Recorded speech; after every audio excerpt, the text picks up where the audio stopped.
be seated. Bobby and Rachel are honored by your presence here today. They invite you to share with them one of the happiest and most sacred moments of their lives, this their wedding ceremony.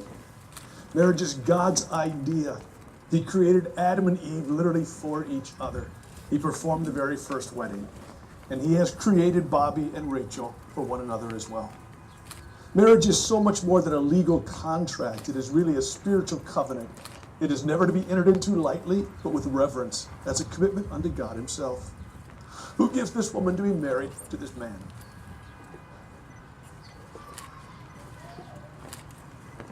Now you've got to give her up.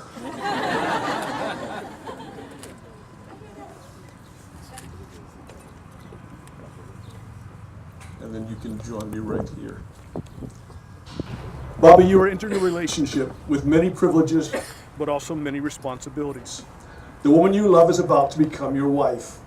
In no way could she tell of her love more for you than by her willingness and desire to forsake all others and turn only to you for as long as she lives. And Rachel, you too are entering a relationship with many privileges and also many responsibilities. The man you love is about to become your husband.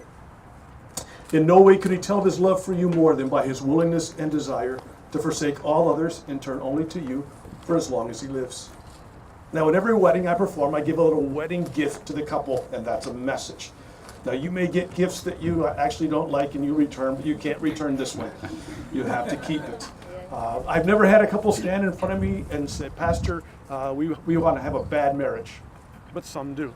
I've never had a couple say we don't want our marriage to work, but some don't always work. So I want to share with you how you can make your love last. And that's God's will and plan for you. The Apostle Peter writes in 1 Peter 1:22, you must keep on loving with all your heart. And I want to offer you 4 biblical essentials for doing just that. If you're going to keep on loving each other with all your heart, you must first keep listening to each other with all your heart. Now, listening means seeking to understand before you seek to be understood. James tells us that we're to be quick to listen, slow to speak, and slow to get angry. Now, a lot of people do the opposite. They're fast to speak, and they're fast to get angry, and they're slow to listen. I want to challenge you to be quick to listen. Now, listening always involves both your ears. 7% of what someone says is what their voice says. With your eyes, because 55% of what somebody says is with their body. So you have to watch them. You have to listen for tone of voice, because tone of voice is a major part. Have you ever said to your partner, I'm sorry, and they said, no, you're not? It's not because you didn't say the right thing, it's how you said it. And then I want to encourage you to listen with your heart. To listen with your heart is to empathize. Is to say, if it matters to you, it matters to me, and I want to know about it. That's listening with all your heart. And that's the way you keep loving. Here's the second. To keep loving each other with all your heart, you need to keep forgiving each other with all your heart. I got a news flash. The person you're marrying isn't perfect. You know some of that, but there's surprises to come. There are things you don't yet know about each other. Some will be fun and some won't be so fun. What's so important to understand is some of the things you'll discover may wound, sometimes they may hurt. Forgiving means I give up my right to hurt you because you hurt me. And the Bible says we can forgive each other because Christ has first forgiven us. The Apostle Paul says that real love keeps no long-term records of mistakes. Now that's an accountant's term. It literally means that it's no permanent entry. A couple went to see their marriage counselor because they were having problems. And the husband said, when my wife and I get in a fight, she gets historical.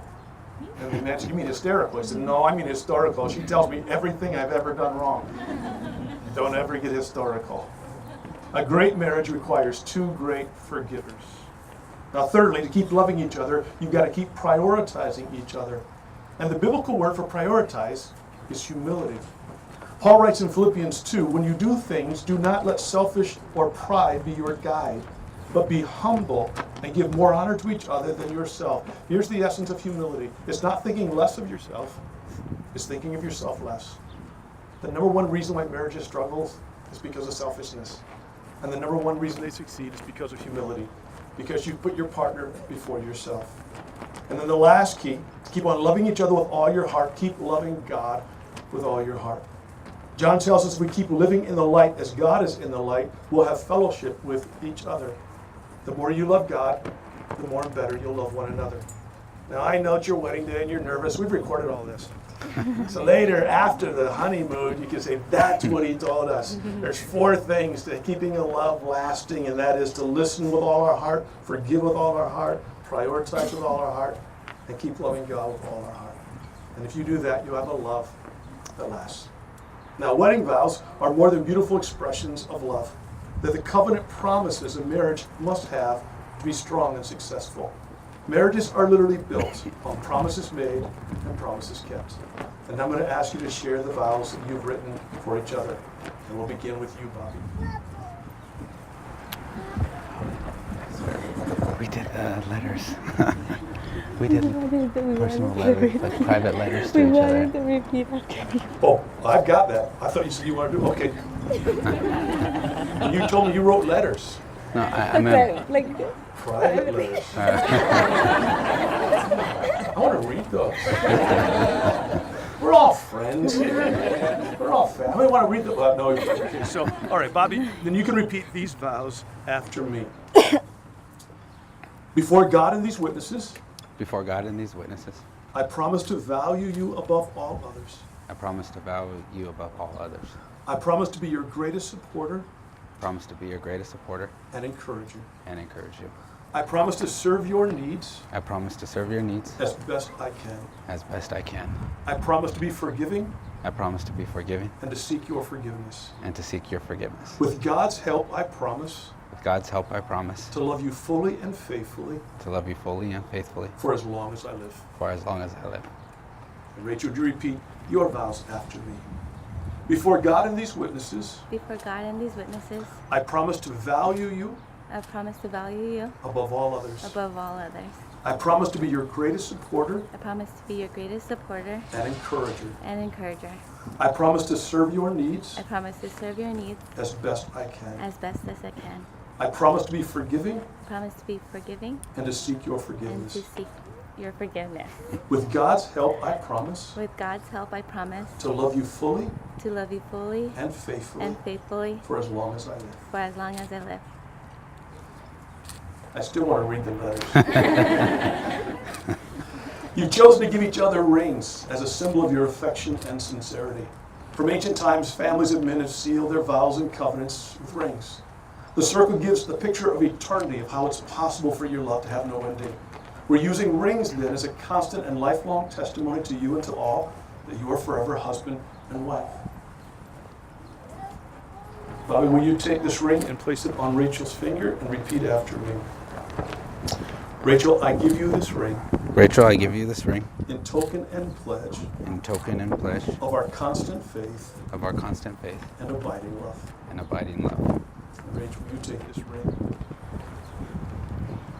and place it on Bobby's finger and repeat after me? Bobby, I give you this ring Bobby, I give you this ring in token and pledge in token and pledge of our constant faith of our constant faith and abiding love. and abiding love. Now the 2 candles are the two vials of sand on the table behind me represent your marriage in a beautiful way. They represent your lives to this moment. For your marriage to be successful, there must be a blending of your 2 lives into one life. You continue to be individuals, but now together you are one. And one purpose and one plan that God has for you. As you each take a vial of sand, you'll take turns pouring it into the center one, making a commitment to do the same with your hearts and with your lives.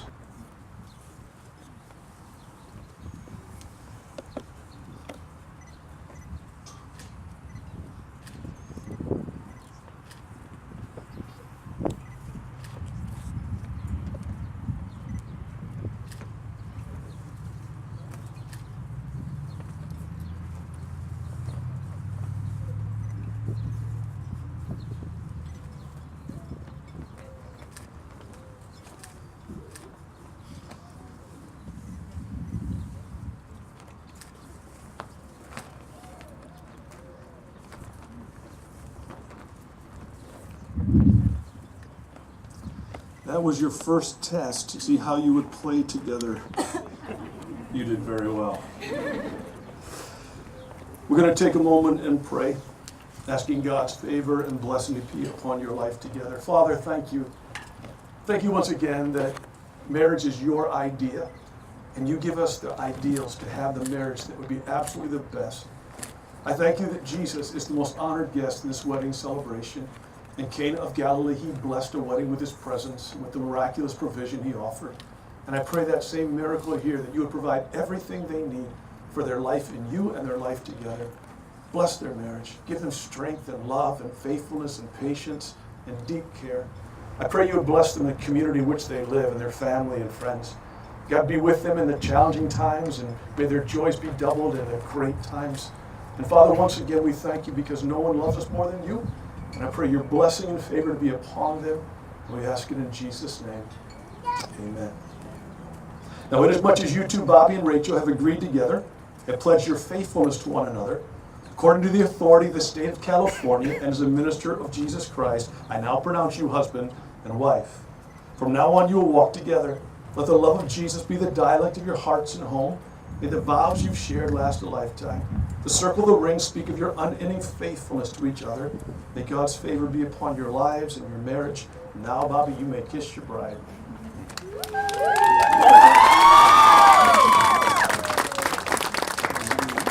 Flowers. If you'll face your family and friends, it gives me great pleasure to present to you Mr. and Mrs. Bobby Ingalls.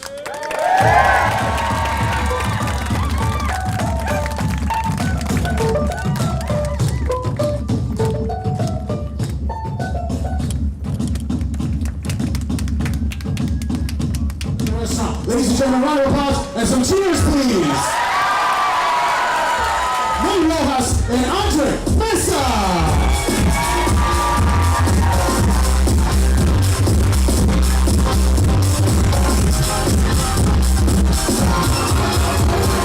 Marina, win and turn, Marina.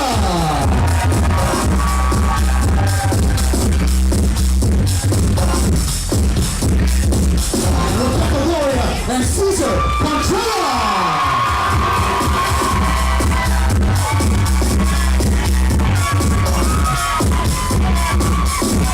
Ladies and gentlemen, for the first time, the newlyweds, big round of applause for Rachel and Bobby Milo.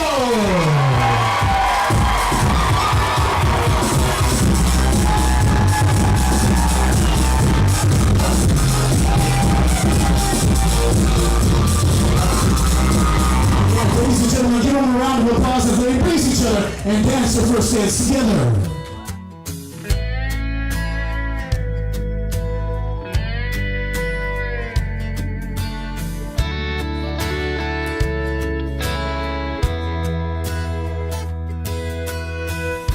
I never had no one that I could count on. I've been let down so many times.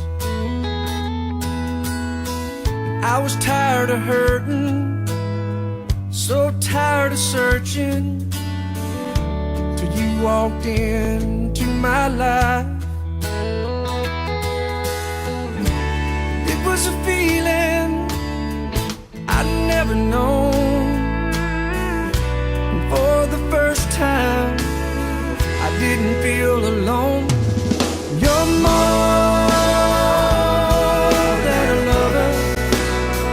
There could never be another.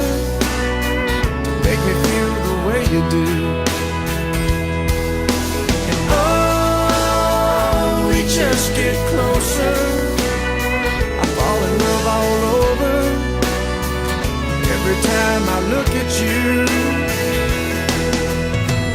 I don't know where I'd be without you here with me. Life with you makes perfect sense. You're my best friend. You're my best friend. Oh yeah. So I want to welcome to the microphone first, give a round of applause for the maid of honor, Rebecca Gloria.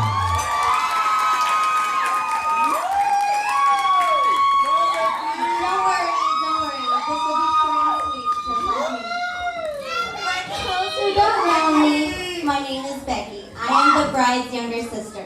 I met the bride about 25 years ago. I don't really remember the first time we met, but from pictures It seemed like my sister wasn't really happy that I stole all of the attention from her. Earlier this year, my sisters, Ate and Michelle, were talking to our mom and found out that I was not planned. That's messed up, right? But God had other plans for this family and blessed them with my presence and my existence. However, since then, for the past 25 years, my sisters had suffered from middle child syndrome. This is sad, but when we were younger, my sister felt like she was excluded, always compared her privileges and rights to our older brothers, and well, for me, I'm the baby of the family, so she was pretty much upset that I got away with a lot of things. But being the baby of the family and being her younger sister meant that I had big shoes to fill. I'm not kidding either. She set the bar pretty high for me. My sister graduated with her bachelor's and master's in a total of 5 years. As for me, I took 6 years, and that was just for my bachelor's. At 23, my sister already started her career as a math professor. When I was 23, I was probably crying over school, or because my sister was yelling at me because I couldn't calculate fractions properly.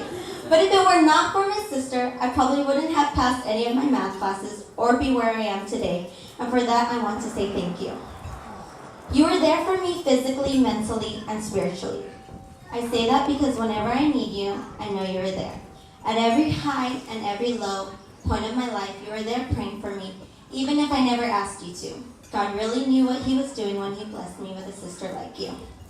When we were growing up, my sister and I would fight all the time. And we were not as close as we are today. But I'm glad things have changed because as cheesy and corny as this is, I am so blessed that you're not only my ate, but my best friend.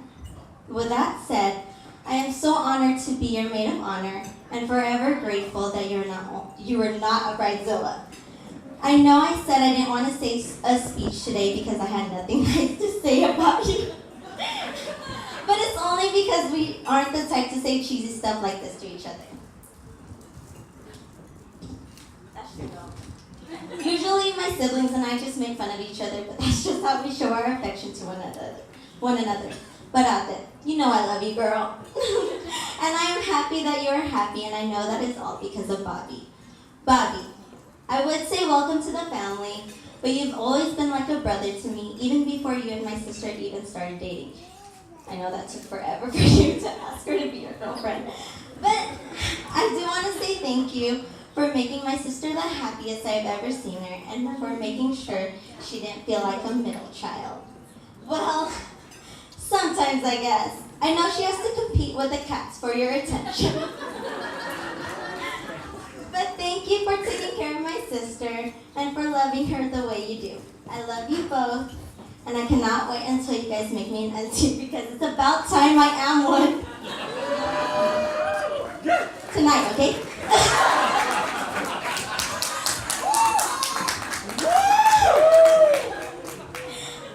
I also want to thank everyone for joining us today as we celebrate the marriage of my sister and Bobby.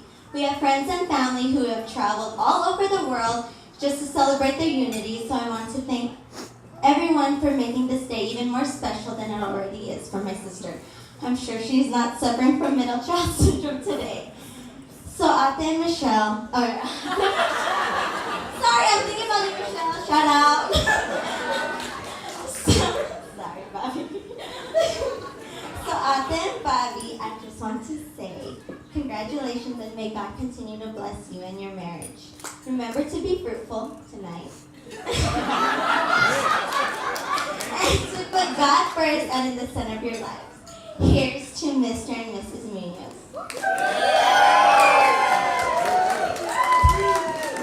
Ladies and gentlemen, let's give him a round of applause. He's the best man. A round of applause for Caesar.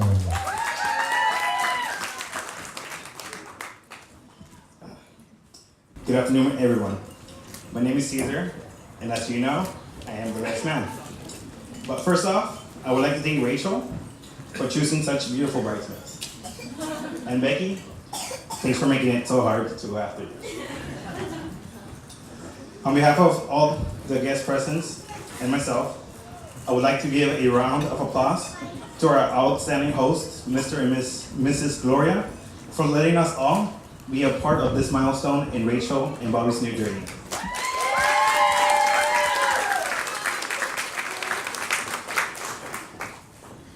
Now, to the groom, Bobby. We met about 10 years ago, and let me tell you, it wasn't love at first sight.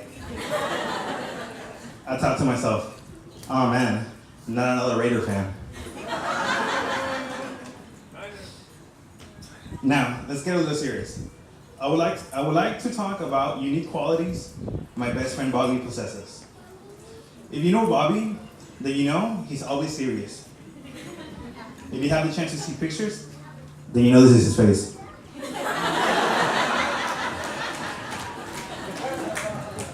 What most of you may not know is that Bobby has faced many challenges throughout his childhood, such as avoiding drugs and steering away from gang violence in his neighborhood. Not only that, but excelling in school, even when some teachers kept telling him he will never make it. 20 years later,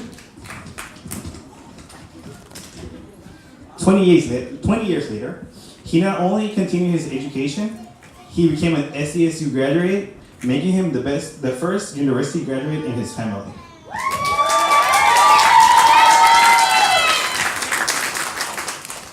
Bobby is not just smart, but a hard worker man. He has definitely earned everything he now has, including his new beautiful wife, Rachel. Bobby is like the big brother I never wanted, but I'm thankful I got. We can talk sports, music, and even where the best Mexican joint is, even though he claims he's not Mexican. So don't put a burrito, because, he'll say, I want some more in Spanish. Let's talk about Rachel a little bit. One day, when Bobby and I were spending some bromance time together, I asked Bobby how he knew Rachel was the one, and he gave me many reasons, but the one that stood out was when Bobby and I used to live together, we lost our apartment. He had to wake up at 3 a.m. in the morning, run to the bus just to make it in time to work. Rachel, without Bobby asking her, would help him out unconditionally. So the virtue of being really caring per Bobby is one of the best. Now this happened about 4 years ago, so Bobby knew she was the one. So when I found out Bobby had the ring and was planning to propose about a year ago, it was really hard to not tell you. But the reason why I think Rachel is the one for Bobby is the big smile that comes across his face when he sees her. If you don't believe me, look at him now. So, I'll end by quoting a verse from one of Bobby's favorite bands. Trust I seek, and I found in you. Every day, for us, something new. Open mind for a different view, and nothing else matters. I love you, bro. So let's raise our glasses to Rachel and Bobby Munoz. May your love be everlasting. Cheers.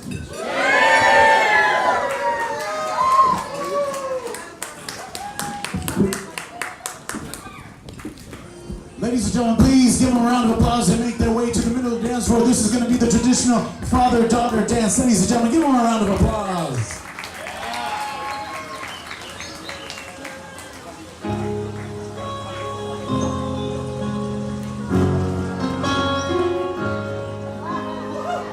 I know what you see when you look at me as we walk down the aisle.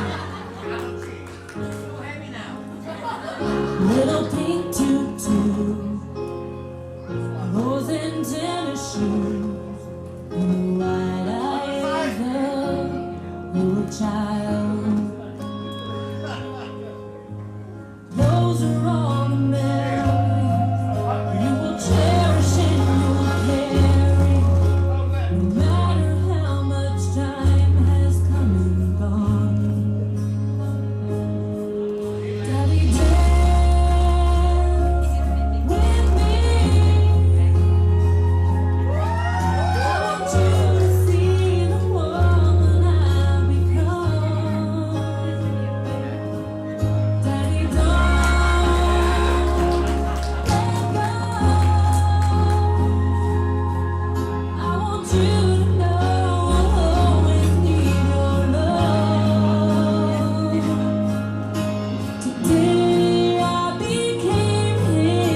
let's get that round of applause, please, for the father-daughter dance, Rachel and her father. Round of applause, ladies and gentlemen.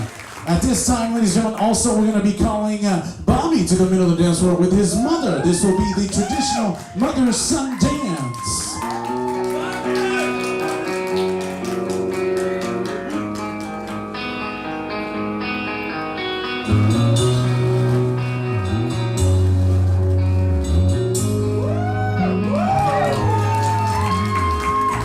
Ladies and gentlemen, a round of applause, please. Big round of applause for the mother-son dance.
Ladies and gentlemen, let's get that round of applause going once again, ladies and gentlemen, for mother-son dance.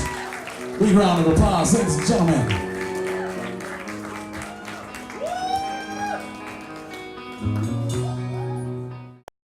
You're the light, you're the night, you're the color of my blood.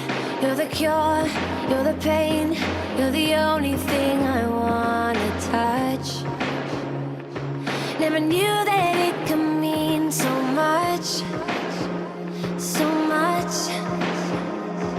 You're the fear, I don't care, 'cause I've never been so high.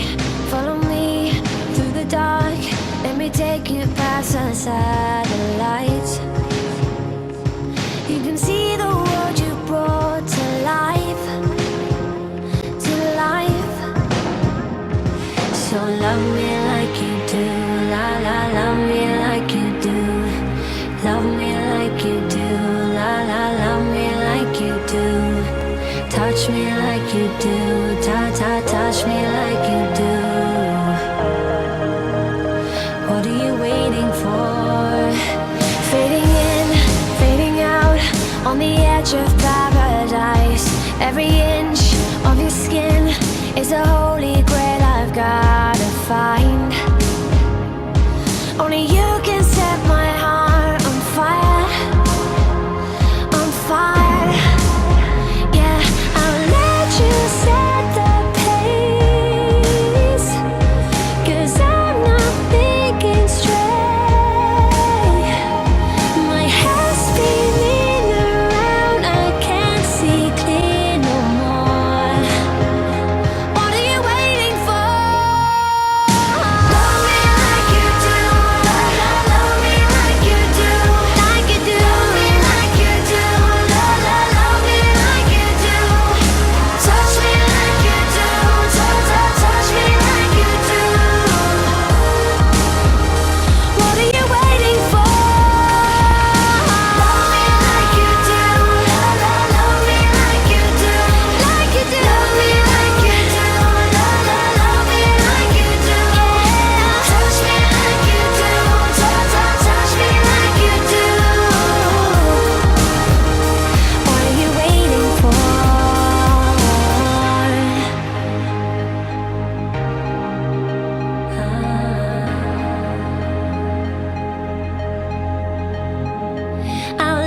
you set the pace.